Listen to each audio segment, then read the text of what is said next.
the Mindset Athlete Podcast, and I'm your host, James Roberts. I'm a two-time Paralympian and owner of James Robert Fitness, which is an online training, nutrition, and mindset coaching business.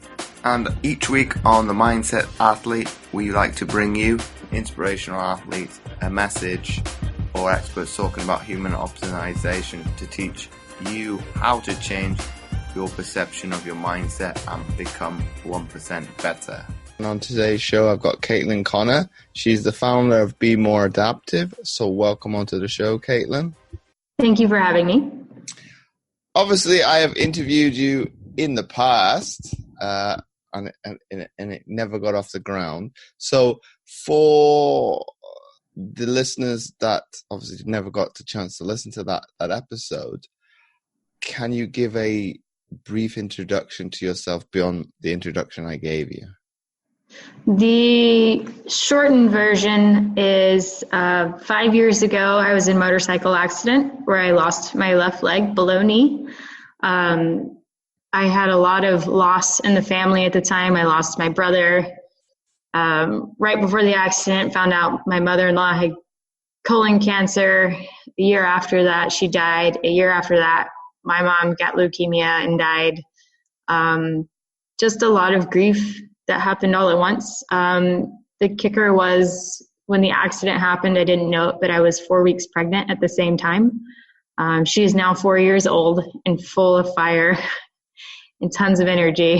So that's the very short version of my accident. I started doing sports in 2016.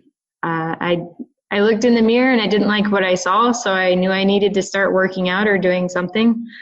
And it started out with 1 5K pushing my daughter in the stroller, and then it moved from CrossFit to cycling to triathlon, so swim, bike, and run. All the track and field events I could get my hands on, air rifle shooting, anything that I could touch that was Paralympic and in some sort of way, I tried to test it out to see what I could do. Down to boxing, became the first female amputee boxer in the U.S. I've now figure skated. I'm working on speed skating and getting an actual prosthetic built for that so that we can establish a sport and not just do the sport. And Spartan obstacle racing as well. That's a lot to take in terms of what you've done. When people ask me, "Oh, what's the sports?" and I kind of said a few. I think you go and surpass that by a lot more and some. I think that's because it's really hard for me to focus on one thing. I get bored with it, or some little change happens, and I like to try new sports. So it gives me energy to try new things. But what do you think it is from a focus standpoint that you can't stick to one sport specifically? Or do you think it comes down to the fact that it doesn't, on the one hand, drive you and give you that hunger to want to push and to stick to that one? Or do you think it comes down to something entirely different? I just like to do a lot of different things all the time. And at one point I was working towards the Paralympics and cycling. At first that started out triathlon, and it moved to cycling because cycling was the worst of the 3 sports for me. So the idea was to go to Tokyo for cycling, become the best at the worst 3 sports, right? And then be able to master triathlon by mastering the worst of the 3 sports. And then I got into a car accident, which changed how I ride the bike. Every time I hit a pothole, I could feel it in my neck and my back where I had herniated disc. So that kind of changed my path, and I had to take a lot of time off. And in that time, I started doing some figure skating, and then figure skating led me to speed skating. And that journey is that's been a slow journey because we're trying to actually take the time to do it right, not just hop on the ice and say, "Oh, look what I did." It's building the actual prosthesis and trying to develop the sport and not just doing it just to do it.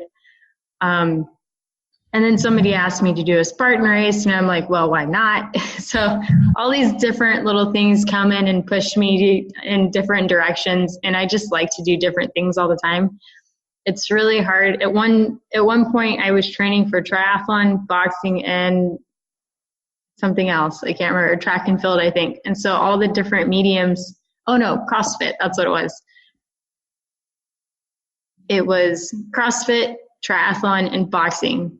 2 are bulking sports. 1 is a very lean sport. So my body got pushed into a standstill between the 3 sports because they're very different, unique styles of sports.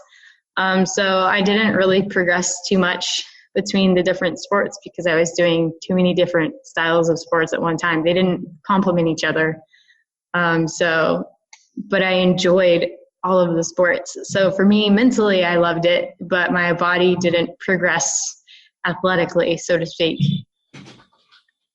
But in terms of the athletic one, and you talk about sports in a sense complementing each other, I can't think of many sports that do in any field. That's why you have to kind of so to speak, specialize, because they're gonna, on the one hand, kind of take away, and obviously some's going to benefit, but the actual notion of, I'm not saying multitasking, but experimenting with sports at a young age, I think it gives you different skill sets that you can. True, and I didn't start sports until 3 years ago. So I didn't really grow up with muscle memory and things like that from doing sports and training and actually practicing. So I learned that at an older age where I wasn't quite as easy to mold. But some sports do complement each other. Like, for instance, speed skating, figure skating work well with cycling. Triathlon, swimming and cycling work really well for running, not the reverse. Swimming is the one you should do the most. Cycling, you should do the next most. Running the least. Swimming helps all 3. Cycling helps cycling and running is you're just running. So some sports do complement each other. Others not so much. So I was splitting my focus too much to fine-tune the sports, which is a lot of the reason I realized the Paralympics, or at least Tokyo, isn't something I'm going to accomplish because I don't dedicate my time enough to one sport, especially as a mother doing triathlon and all these different things and being a stay-at-home mom. I just didn't practice enough to be on that elite level. But then, Catlin, you talk about that you came into sport quite late. Obviously, I've got to know you over the past, I'm going to say, a couple of years now. And you talked about recently on your Facebook in terms of before you had your amputation, you used to be in pageants and things like that. So the actual nature of competitiveness has been there from a young age, I would have thought. Oh, no. So no, absolutely not. I was in one pageant. My mom entered me she came home and she said, by the way, I entered you in Miss Texas Teen, which here is a pretty large pageant for the age group. And I did not want to do it. I had to learn how to walk in high heels. They said, the pageant coach said it looked like I was walking on cinder blocks. Awful.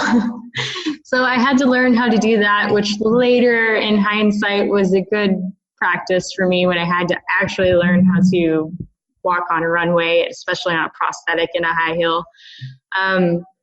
But other than that, I wasn't competitive. I was more of the Miss Congeniality personality type. I showed up and I didn't work out. I didn't diet like the other girls did. My mom tried to make me go to tanning booths, which I skipped as much as possible. Like, I did not want to do it. So in terms of like a mental aspect, and for the listeners, do you think that's, and I don't want to put words into your mouth, in terms of it was an idea or thought process that your mother wanted you to do? Oh yeah, she wanted me to do it. She wanted me to be a model of sorts and be prissy, and I was so much a tomboy. I had two older brothers, and we all beat up on each other, and I would go out into the woods and walk by myself, and that was just what I did as a kid growing up. We had goats, and we farmed and worked in my dad's video store back when they existed, and that was it. That's what I did. I didn't have much of a story. I didn't do sports. I did band really kind of half-assed. I never practiced anything. It literally took me almost losing my life and having to learn how to walk multiple times while pregnant. And, I broke my leg again after, while I was pregnant after I'd amputated. And having to restart walking something that simple was what I needed to realize how important practice is. Why, it's the extreme, isn't it? But in terms of the actual personality trait characteristics of oneself, then, do you think until you succumb to that amputation and that actual extreme, if we're going to put it from that sense, you were a bit more of a procrastinator at times? Oh, yes. I was a procrastinator. I was very much a quitter. I still have my quitting moments to this day, but I have more initiative now. I have more focus and reason to not quit. So I try to hold myself accountable by making myself understand that others are looking to me as an example, including my daughter. So it's more of a reason for me not to quit. Whereas before, I didn't have that kind of influence. I didn't have people looking to me for anything. But would you argue you didn't have, I won't say you don't have a role model to emulate, but in terms of looking at it from a motivational standpoint as a figure for somebody else to want to aspire to, do you think it was on the reverse? You didn't have, like you said, nobody was looking up to you, but vice versa. You had nobody to want to push you in terms of what necessarily your goals were, and that depends. When you're not quite sure what those are, that makes things a little bit more difficult. Yeah, I didn't really have that role model, or I didn't see anybody necessarily as a role model at the time. And I didn't have goals. I had zero goals. It was pay your bills on time. That was my goal in life. Like, there was no aspiration to do or complete anything. And that changed when I started creating simple goals after I lost my leg. I set 2 simple goals: to walk and to run before my child, which I had plenty of time. They were obtainable goals, but still close enough to push me. And then once I reached those goals, I didn't stop. I started setting more goals, and then I started setting more goals after, continue to reach them. And I didn't really have a grasp of doing that before. I never set goals. I never really achieved much before because I didn't know that I could, and I didn't allow myself to. But I would say you would do, because you obviously need to conform to what the norm is and wanting to make your family members proud of you. So be obviously finishing school and things like that. It's a mundane kind of goal, and it's quite, I won't say mediocre, but in terms of it is conforming to what the norm is. You're trying to live up to the standards that are being set by your parents. Yes and no. Yes, because I did do things like go to school and go to work and try to pay my bills, like mundane life goals. But no, in the sense that I didn't actually set them as goals. I was very much just moving to move because I thought that's what I needed to do. It's not because I actually considered them goals. Well, that's in loose terms, that's like being in comfort, and that's obviously what most people don't associate. It's like, well, because you're following the sheep mentality, it's what you need to do. You kind of don't think of it as anything differently. It's when you loosely step out of the norm and start to do things, how would I put this, that you want to accomplish. You hear comments like you've changed and things like that, whereas it's like, well, no, it's not necessarily you have changed per se, but the importance you put on yourself and wanting to succeed in whatever venture that may be. I think others are fearful of that. It's like, well, you're not conforming within the norm. I don't like this. You're coming outside these lines.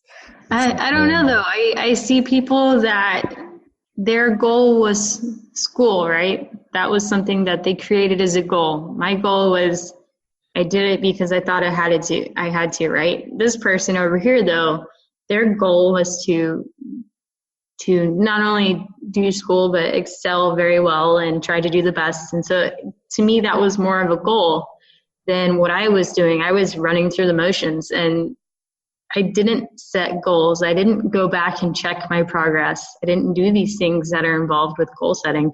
Whereas this other person, say my best friend, who was a salutatorian in my school, went on to get her master's and, just became the best version of herself. She had goals. She would sit there and write down things and go back and check. I never checked. I hardly did my homework in schooling when I was first starting the first couple of years. I just did it to do it. I got really lucky and I passed my classes without doing homework, but I didn't work at it. I didn't do the work that's involved in goal setting. Well, I'm probably similar to that notion. I was never the out and out academic. Okay, I've got well, not the awards, but the certificates on the wall from institutions. But I was never the devout academic. It was never my goal that you talk to be salutatorian, valedictorian. That was like, no, I don't want to put in the work like you said. It's like, no. And I know from the outset, okay, I know families said, oh, why couldn't you achieve? It's like, well, because those people are setting it out as a goal. To me, it's not. That's the difference. It's not important to me. It's not a buzz. Whereas I think where my school was steered, there was no boundaries in terms of what you would call stereotypes. Whereas I didn't see that until I was in my senior year in high school. Whereas there's so much I didn't see until I was older, especially revolving around school. I look back and I'm like, wow, I really just didn't see that. The stereotypes, the lack of teaching that I had, I really didn't have a role model in school. My parents, I loved them to death. They didn't really help me with homework. I didn't have anybody sit there and say, you need to do your homework. You need to go back and you need to practice this so you pass this test. I didn't have that person in my life. So I didn't find it very important. And it was until later that I looked back and I was like, man, I wish I had that kind of role model. And so now that I'm a mother, I want to make sure that for my daughter, that she's got that kind of person in her life. It doesn't need to be the person that's sitting there writing her and aggressively making her do homework, right? But somebody who is there encouraging, and not just homework, encouraging being the best version of yourself. I think I was fortunate. I did have that person in my life, and we were talking about it off air in terms of family support. I've even had it from both sides of the fence, be it my mother being supportive and my aunt being, well, I talked about it a few days on somebody else's show in terms of why don't you get a real job? And because I had that supportive person in my corner, and we can call it positivity. It's like, well, I'll hear out your argument, but I don't agree with it. And I'm going to prove to you that my path that I want to accomplish is, well, I know it's worthwhile to me because I wouldn't have done it otherwise, but to prove to you it is an alternative method. Okay, I was fortunate it was a paid profession in this country, in the UK, so it is an alternative. So if you are good at sport, if you are dedicated, passionate, and have that hunger to achieve it, it is a career path you could take down. So that I had, once I shown that willingness to not falter without cause, they jumped on board as well, and they were very supportive. But it took probably having that person in my corner to say, I'm going to do it anyway kind of mentality. Whereas if I hadn't had it, and like you talked about, I might have succumbed to that. And I did, more recently kind of go that way, because like, well, your venture isn't working. And I'm going to be as transparent. Like, my actual business in terms of coaching wasn't working. So a lot of family said, well, you're going to have to go back and get a 9-to-5 job because we're worried about you in the long run. So I was probably, we're going to say, less of that mindset that I had 10, 15 years ago, maybe a little bit longer, of, okay, you have my best intentions at heart. I'm going to succumb to it and kind of conform like the rest of it, the world does. I had a lot of years of, my mother especially would say, why don't you get that 9-to-5? Why don't you get that job that provides insurance and protection in those ways? And for many years, that's what I did, and I hated it. I did desk work. I was really good at my job, but I absolutely hated going to work. And I had to take that leap of faith to do something bigger than myself. That was not the easy path. I started a nonprofit in December, and that's not something that's easy. I kind of wear all the hats right now while I'm trying to get things in line. And it's been a learning process the entire way. And it is still, even though it's been difficult, been more fruitful, even in this early stage, than I could have imagined. And if I had sat back and not taken the path that I did, I wouldn't be where I am today, doing good things for other people and pushing the adaptive community to actually join forces and come together. But do you think, from that perspective, Catlin, you think it's more difficult in the US to become, we'll coin the phrase of your organization, to be more adaptive because of obviously the magnitude and the actual size of the country doesn't facilitate things of that nature? I wouldn't say it's easy. It's not easy to do anything that's ever a startup. And even a nonprofit is a startup. It's still a business. But it's still so much easier in this country compared to other countries to do what I'm doing. In other countries, I would be highly frowned upon for ever thinking anybody with a disability could walk outside. And that's part of what I'm doing. I want to change that mindset across the world. And in our mission statement, I think it mentions the word world. And in the beginning, when I was creating the mission statement, I had a couple of people say, oh, you need to make it more narrow. It's too broad. It covers the world right now. You should start with just the US or just North America. And to me, that was borderline offensive in the sense of, not offensive, I use that term lightly, but in the sense of what I'm doing isn't just for one place.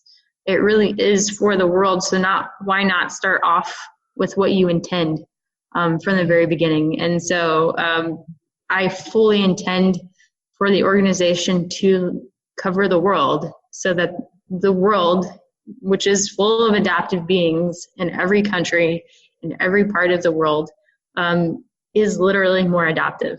And I wish people would understand, if we are more accessible across the world, it doesn't make us inaccessible for anybody else. If we make the entire world accessible, it just makes everything else easier for the entire population, not just people with disabilities. And that comes to learning, that comes to walking or going across sidewalks, going to events, anything like that. It doesn't make it inaccessible to anybody by going through that action. What have you got a step further as well, Caitlin, in terms of the actual phrase itself, be more adaptive? It's a mindset. It's well, I will loosely use the phrase of being adaptable, having adaptation to the actual problem that is being put in front of you. You find that you're going to find a solution to that, and it is a sense of being flexible in a way to make that change. So for me, I know people will coin the phrase "you have faced adversity." I never saw it that way. I've kind of been brought up with the disability. It's not adverse. This is what is being put in front of me. How am I going to adapt to it? But that's my story that I've told myself growing up, because I've not been mollycoddled, put in this bubble of, oh, you can't do this or you can't do that. It's, what have you got to lose kind of mentality. You can be good at something or bad. And it's told in a joking way. Like, well, okay. Nothing's holding me back to say I can't do it. Let me see if I can achieve something. So I think that mindset for me from the very off is one of positivity. One of my guests said, when you've got an outlook on life going forward of curiosity, you're more likely to want to do something. Yeah, and I feel that your mindset can honestly be your biggest disability. And that applies to every single person in this world. I like to think that today I'm missing a leg. Tomorrow I'll still be missing a leg. Yesterday I was missing a leg. Which one of these days, depending on my attitude, was I more disabled? I am still missing the same amount of leg at the same amount of health level. But because of my mindset, I may or may not have disabled myself more on one day than the other day. So like the mornings I get up and I'm like, I don't want to put my leg on. I would rather lay in bed. I am further disabling myself. Whereas today I got up real early, I made the bed, I started working. I am less disabled in that sense. And that's purely mindset. That's purely, I'm going to get up and I'm going to go win the day and do something with myself, compared to, I don't want to get out of bed. Or today's awful, it's raining, I can't do anything I want to do. You know, it's all mindset. And that's part of why Be More Adaptive is named Be More Adaptive. It's meant to apply to the world entirely. And that would be also people who aren't physically or mentally disabled. As a nonprofit, yes, we focus on physically and mentally disabled people. Use whatever term for disabled that you want, right? Everybody's got their own term. I use it just as a definition. It's not to be insulting. But, you know, at any one point, somebody can be disabled, whether it's mindset or they wake up and they get out of bed wrong and they sprain their ankle. Guess what? You're temporarily disabled for whatever reason. So that's kind of goes back to the making the whole world accessible applies to everybody. Everybody's on this ticking time clock called age, and everybody is aging. And at some point, we are all getting that much closer to a wheelchair if we're not already there, right?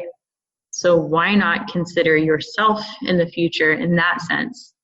And people don't always apply a disability to themselves. They don't think, oh, tomorrow I'm going to get cancer, I'm going to be better. And tomorrow I'm going to get smashed by an 18-wheeler, I might be missing part of my body. Like, at any one point, somebody can be disabled. Yeah, but thinking like that, Caitlin, in terms of some of those pessimistic ideas, some might say, you would develop fear in terms of oneself. So nobody would want to look at that. Those, okay, they're extremes. I don't think of them as pessimistic so much as realistic. As in the day that I got hit by a car, I didn't wake up and say, oh, I can't go outside, I'm going to get hit by a car. Or, oh, I'm going to go outside, nothing's going to happen to me. I live my life thinking whatever is going to happen to me is going to happen. How well can I be prepared for it? Or how well, like you said, can I adapt to it? And it's going to be your mindset that either makes that process quicker or slower. It'll never be a painless process. There's always going to be pain. It's how well can you accept it and move forward from it? But I think when that comes down to it, I think having, and I know people don't like using disabled. I'll use it from an impairment standpoint. I think it does put you in a good and prominent position because you've got to be that much more adaptable, be it from just the nature of the beast that it is, having to use an aid to get around. So you are very much more flexible in terms of getting things done. I think my personality helps me that much more because I'm quite laid back anyway. So when people or things do come adverse, and this will be even people I work with in terms of obviously with fixing the prosthetics, so be it the prosthetists and things like that, and the technicians, there seem to be at times, I'm not gonna say pessimistic, but their outlook isn't, we want to make it perfect. You got to go start from square one again. Okay, it's money, but time. I'm of probably an optimistic and a realist. If it's not perfect, that's okay. You got to tweak it because it's unique to the user, so it's not going to be perfect.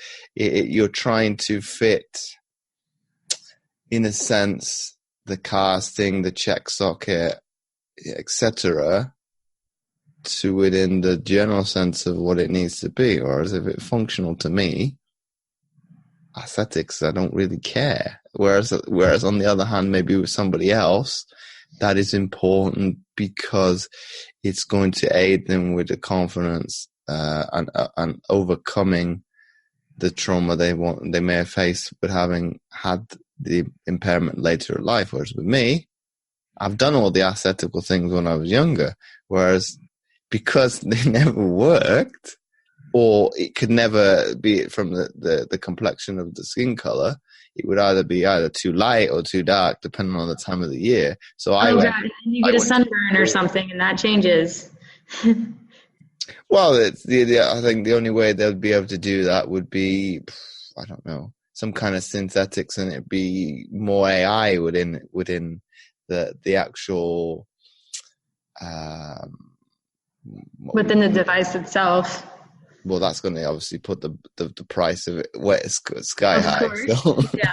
But to be able to do it, whereas for me, I think later on as a teenager, I would mess around with I think I had a red one, a blue one, and people would say, "Oh, it looks like a tattoo." No, it's not a tattoo. It's a full length prosthesis covered in material and obviously carbon fiber over that. And then I think once I went to university, I said, well, within the components so that is on a limb per se, is something that's like a covering the pole a necessity? Mm-hmm. They said no, and it's an actual workload for us to do it on. Okay, we can discard it and let you have to do less work. But in terms of that, I think it comes down to the individual. It obviously is going to be help them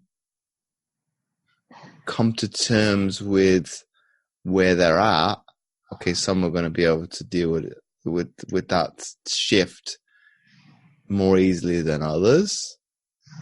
But I do think the ones that are probably more open-minded, flexible, and adaptable, like we've been saying, obviously I think progress a little bit more quickly. But that's a generalization a little bit. I agree with that, though. I mean, I think one of the best things I did right after the accident was accept that my foot was going to be gone. As soon as I stopped rolling from the motorcycle, I sat up, I looked at my foot, I saw its condition, and I said, okay, that's gone. Now let me focus on breathing slowly and not losing more blood, as in not losing more limb. Not everybody thinks like that, especially in the middle of the scenario, right? the way I think is a little unique in that situation, but it ended up saving more of my leg, and it helped me to move on quicker. And the fact that I accepted it from the start gave me less phantom pain. I amputated quicker. I had less muscle memory of the pain. Things like that benefited me in the long run. And as far as wearing a prosthetic cover or things like that, I can't commit to one color. For me, or one design, like for me, if I'm going to dress evening attire one day, or I want to do something athletic or edgy the next day, that may not be the same look for me. So for me, I just stick to carbon fiber, and I just kind of wear it and own it the way it is, because that's who I am now.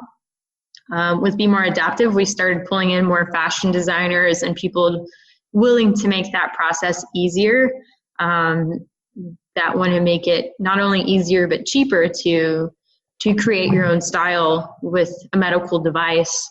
So that is something that is becoming more obtainable these days. 5 years ago, when I was brand new to this, no, none of that really existed. And if it did, it was super expensive.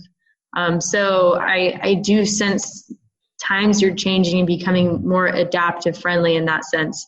Everybody wants to personalize things. How can we do it quicker and cheaper and make it our own? And how can we find our own designs? And so people are realizing if it doesn't exist, maybe I actually am the person who can start inventing this. Why can't I? Why shouldn't I? Nobody said I couldn't.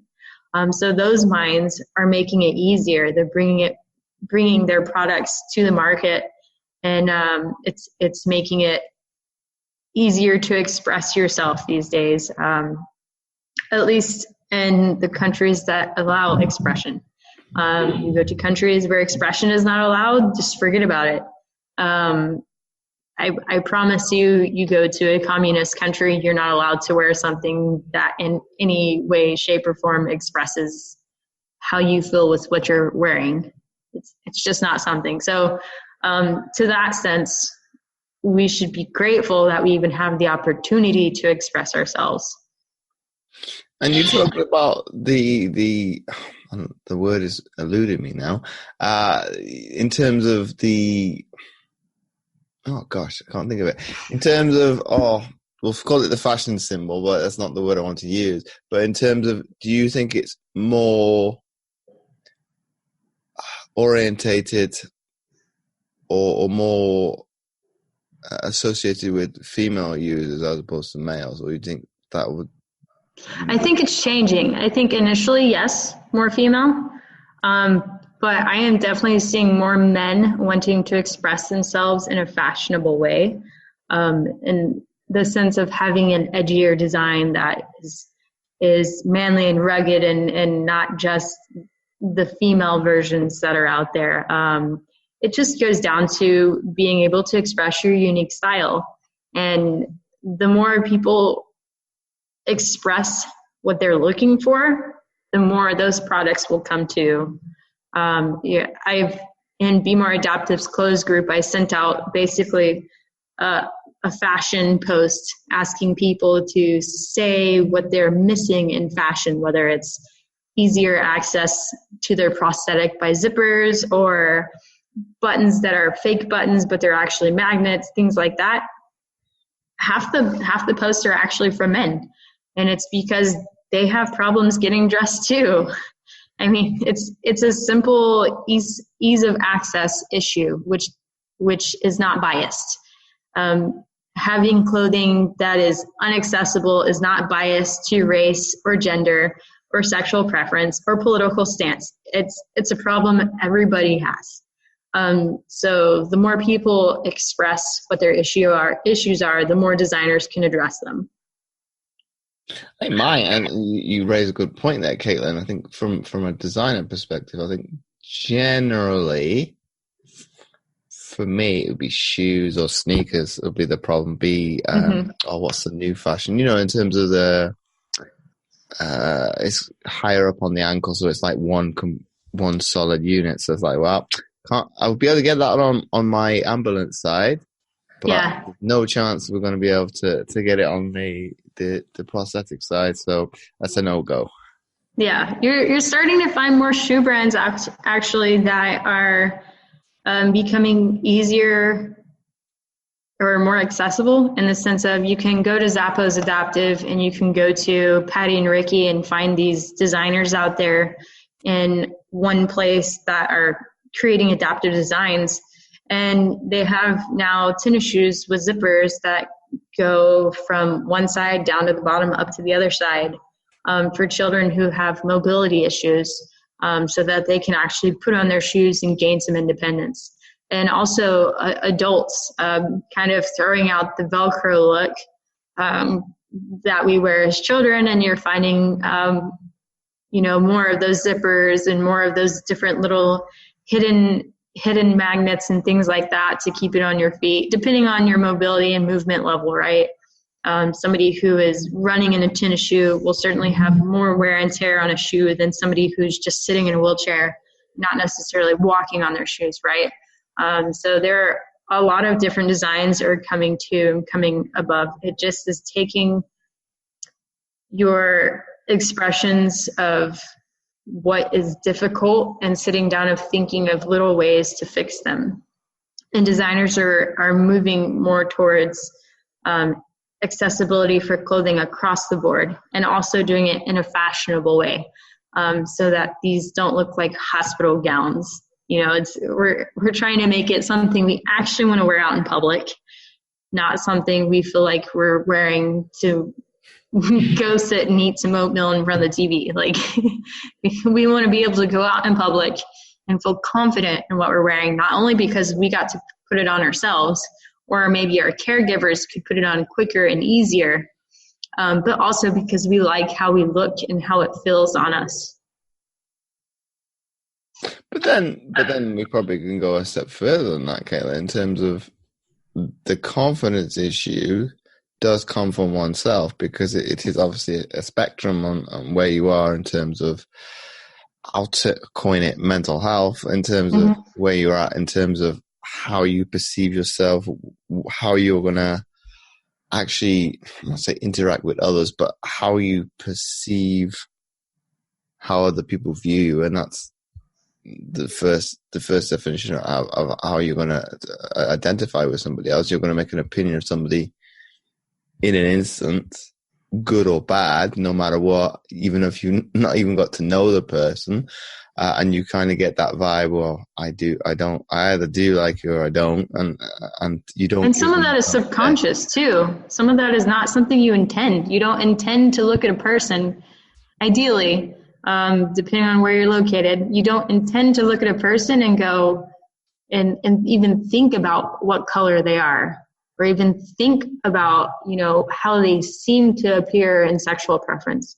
Ideally, you're just looking at a person and your mind is categorizing somebody, and having the ability to turn off that category system is nearly impossible, because you're just taking all your different life experiences and you're relating this person that you haven't met before to some other experience in your life, or some other person or something that's occurred. So you have to learn to, even if these thoughts come into your mind, because they're going to happen, it's natural to have whatever thoughts. You just look at a person, you categorize them based on what they're wearing, how they speak, who they're standing next to, if they have a dog or a cat, whatever, right?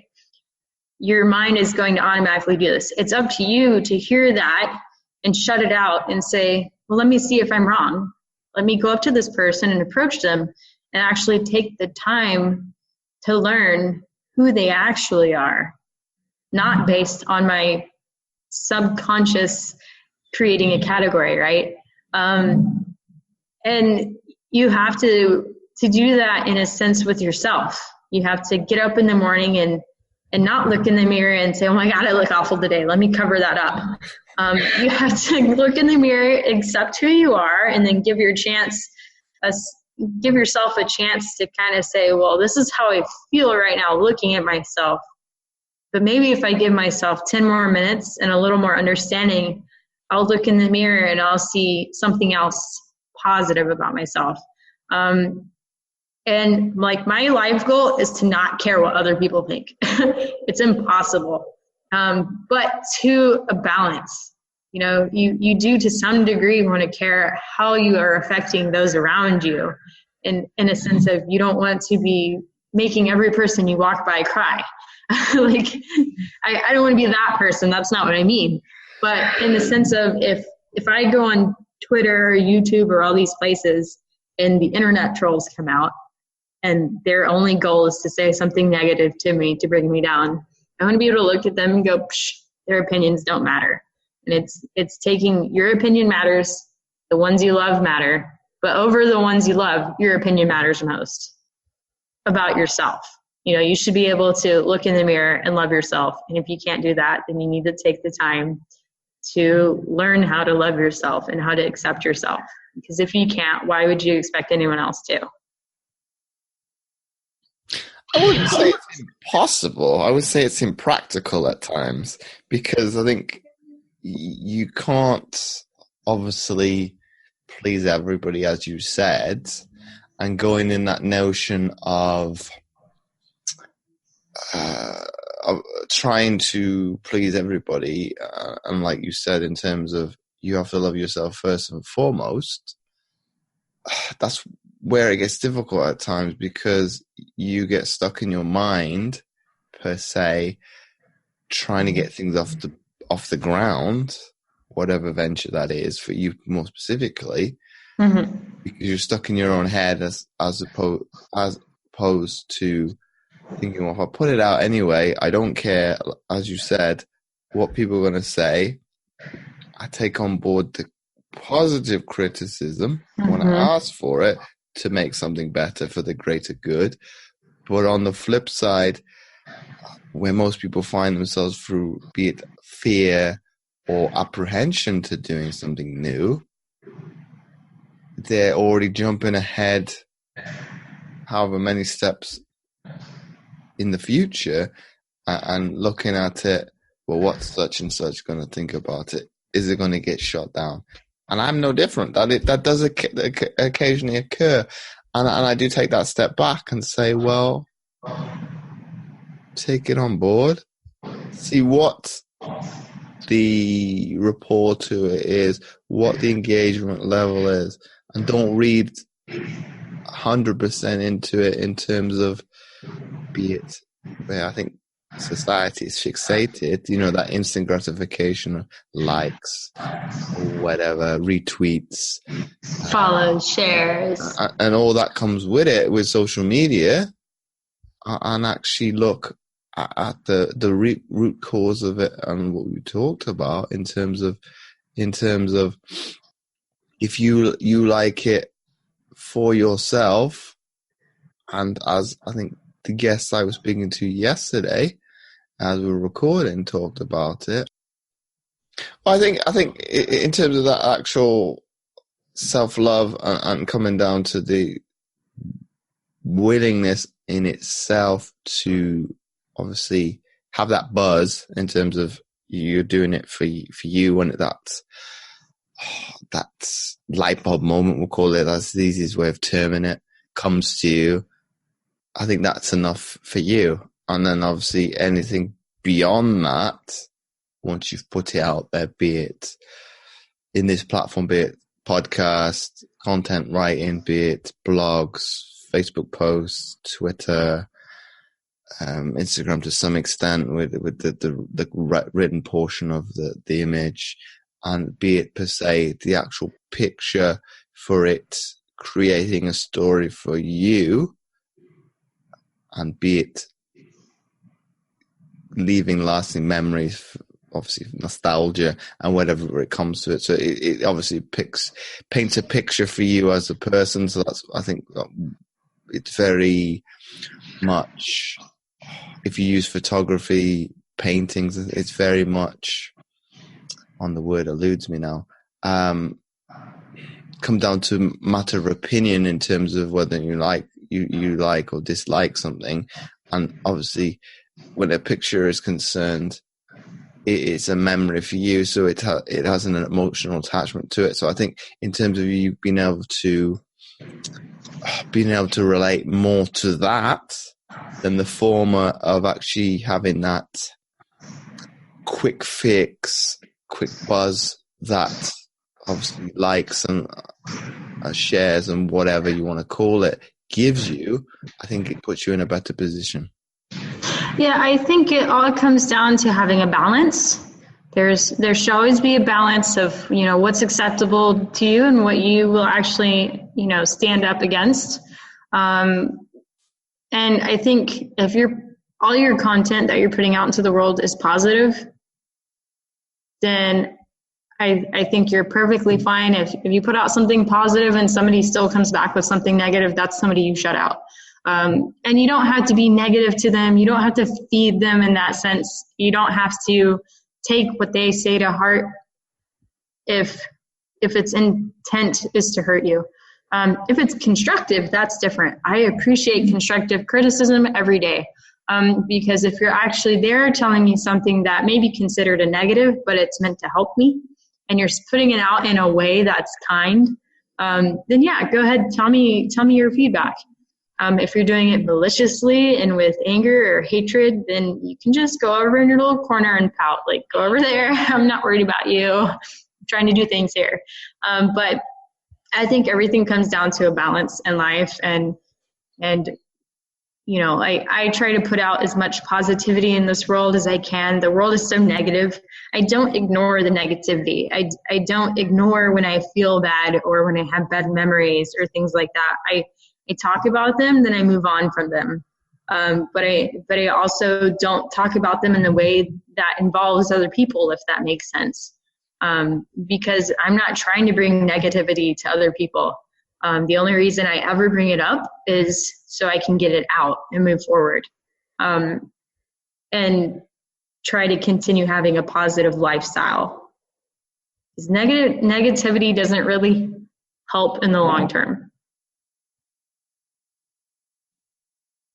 I wouldn't even say that. I wouldn't even say it helps in the short term. It depends. I think obviously where you are placed at that particular time from a mindset and manifestation of actual mindfulness, how that's going to have an impact on you at that particular moment. Obviously, if you were very on that spectrum of further up towards positivity, it's not going to bother you one bit, because you'll look at it and say, well, I don't agree with that, and let's put it to one side. Whereas I think if you're further down that spectrum and kind of, I won't say spiraling out of control, but you are going downwards in terms of, be it per se that you listen to negativity and you let it affect you. You let it affect you and you actually start believing it.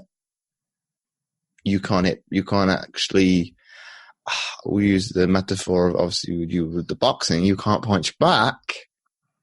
Yeah, if you let them punch you and then you punch yourself back too, how do you ever feel you can fight back against the world like that? So I mean, the person I was before I lost my leg, and even that first year and a half, 2 years, very much would just punch myself back. I didn't stand up for myself. If somebody told me something negative, I believed it hands down every time. I got told all through grade school I was ugly, and I just believed it. And I'm not the kind of person that's saying, oh, I'm a beautiful person or whatever, but I now have enough respect for myself in the sense that I can go out on a runway and be a model and do all these things that before I thought I was never able to do, because somebody told me something negative and I believed it. And now I still have these negative thoughts of myself when it comes to appearance, because that's years and years of letting somebody tell me something that I shouldn't have listened to. So I'm still having to fight off. I mean, I didn't lose my leg until 24. Now I'm 29.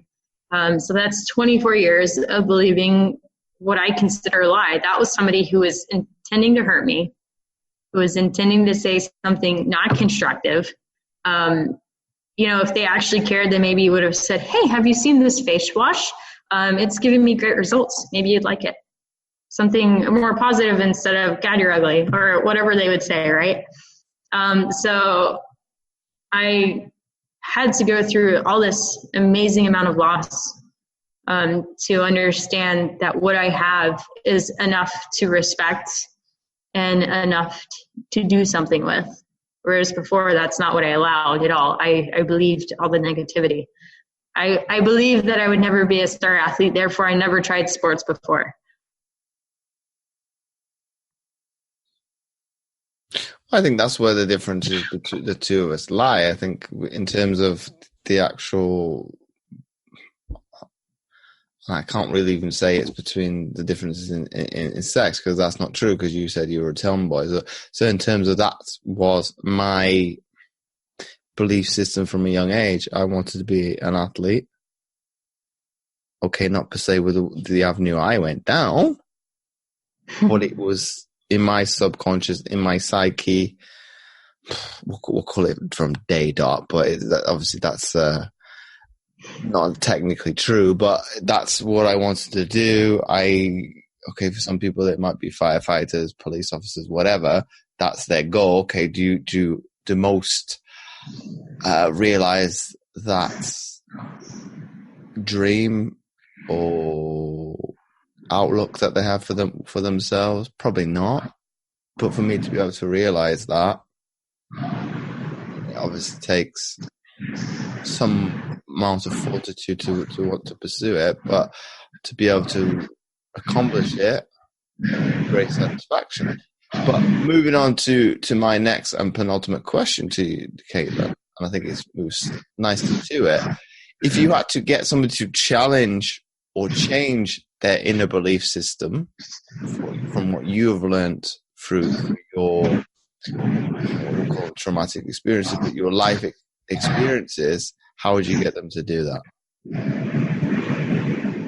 And that's something that I still continue to do. I still continue to challenge my mindset in the sense of what I've experienced in my lifetime versus what others have experienced. I encourage people to challenge their belief system simply by talking to strangers, by having enough openness to share part of yourself with a stranger. Every time I get into a cab or an Uber or something like that, I share my story with the taxi driver, not with the intent to hear my story again. I get tired of saying my story, but the intent is to share something personal and open up to another person. And what I've found every time is you learn something about a complete stranger that they probably have never told anybody in their life. Because the thing is, you're a stranger. They probably won't see you ever again, right? So they have no reason not to tell you something personal, because it can't come back to them, right? Unless you say you murdered somebody. Don't do that. But every time I've shared my story with somebody, I've learned something about a complete stranger, and it's always, every single time, has taught me that everybody's life experiences are different, that everybody goes through traumatic pain, and that overcoming it is human nature if you allow it. I was doing a running study at a university in Colorado, and I had an African taxi driver, and we had a language barrier, and we couldn't speak very well to each other, but we wanted so badly to speak to each other.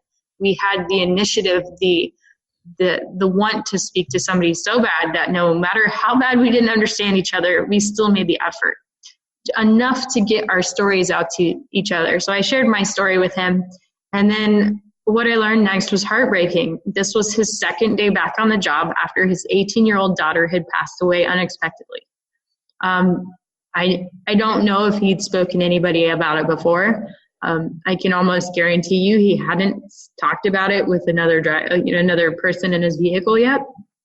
But, I think about if that were my life experience, if I lost my daughter young, I would be heartbroken. And to be off and have to start going back to work because that's how you survive, I don't know if I could survive that. Everybody's been given these life circumstances that they're meant to handle. They're strong enough to handle. And they're all unique to that person. And the only way I learn these things about people is by opening myself up to them, and they do it in return. sometimes it doesn't work. Sometimes people, they're still so closed off, but I guarantee you the effect of you sharing something personal with them lasts beyond your encounter. Even if they don't share anything personal with you in that moment, it may be something that, they take home with them, that changes their mindset, that kind of softens their heart. And I haven't had a single regret talking to a stranger about something personal to myself because of that. And it's changed the way I think about people, strangers, that initial subconscious categorizing thing you do. I will force myself to become personal with somebody, even if I'm uncomfortable with them. Not too personal. Like, I'm not going to tell stories about my boyfriend or anything, but when it comes to opening up to people, I make myself create a personal conversation, intentionally, so that I can kind of face the fear of the unknown. When you categorize somebody, when you put them far off and look at them by the way they're dressed or something, that's just your body's reaction to fear. You're creating the fear of the unknown by categorizing somebody and being afraid of something you're not used to. So I like to overcome that by making myself get comfortable with fear. And my final question to you, Caitlin, before we wrap up the episode, if you had to summarize what we've been speaking about today into one sentence for people to take away, what would that be? Be more adaptive. Literally, in your life, you should be more adaptive in every sense of the word. So, Catlin, once again, thanks for coming on the Mindset Athlete podcast.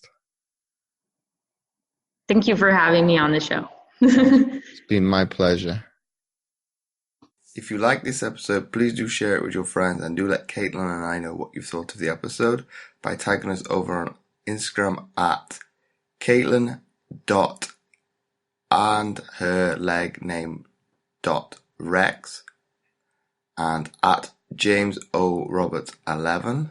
And again, you can do the same on Twitter and Facebook. Again, do check out Caitlin's website, www.bemoreadaptive.org. And again, do check out my free content at fitamputee.co.uk/free-resources. Make sure to check those links out. The links will be in the description. You can find all the show notes at mindsetgame.libsyn.com under the category General. So once again, thanks for listening, and I'll catch you next week for another episode of the Mindset Athlete podcast.